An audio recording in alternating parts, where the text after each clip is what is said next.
finally done. Kanina pa to nasa ref. Yan, we are going to be testing it out.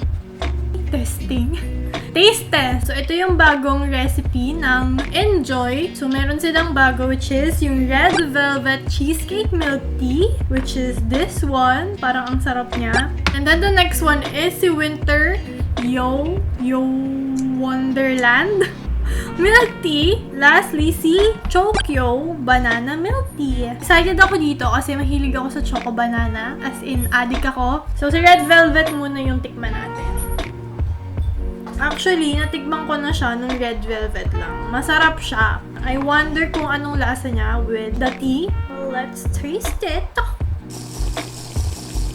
Sarap. Mas nangingibabaw pa rin talaga yung Red Velvet. Ang sarap ng pearl na gawa ko ngayon. Masarap nga siya with cookies. Sarap. Sarap niya.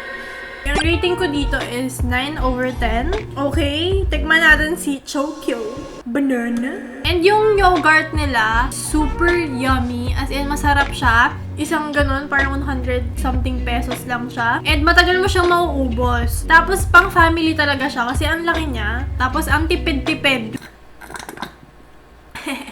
Sarap siya in fairness. Pero nangibabaw yung yogurt, yung lasa ng yogurt. And this one, medyo nakukulangan ako sa pagka-chocolate niya. So, I'm gonna be rating this mga around 6/10. Okay, so ito, yung merong spreads ng Wintermelon. So, tikman natin kung ano lasa.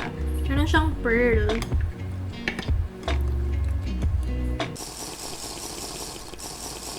Sarap talaga ng yogurt.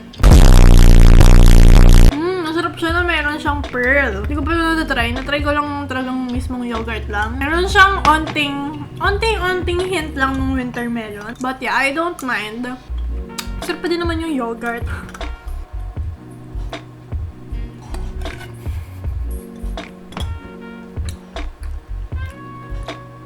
Okay, so ito yung pinaka gusto ko. So, ang rating ko dito is... ito yung pinaka-top. Ang rate ko sa kanya, 10. Yung pinaka-favorite ko kasi ang sarap talaga nung yogurt nila. Masarap din kapag meron siyang kasamang pearl. Ito yung yogurt nila, which is Yowell yogurt yung name.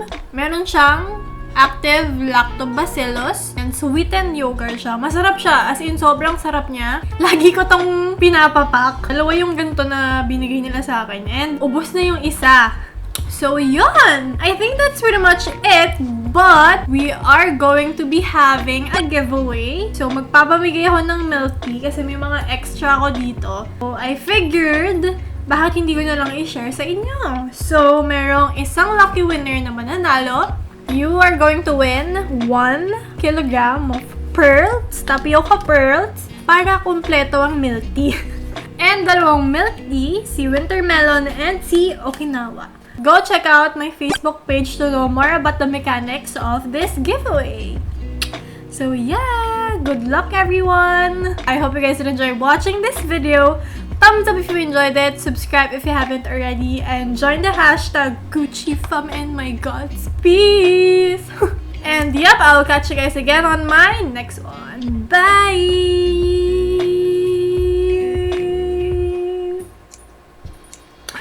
Bye guys! It's the things I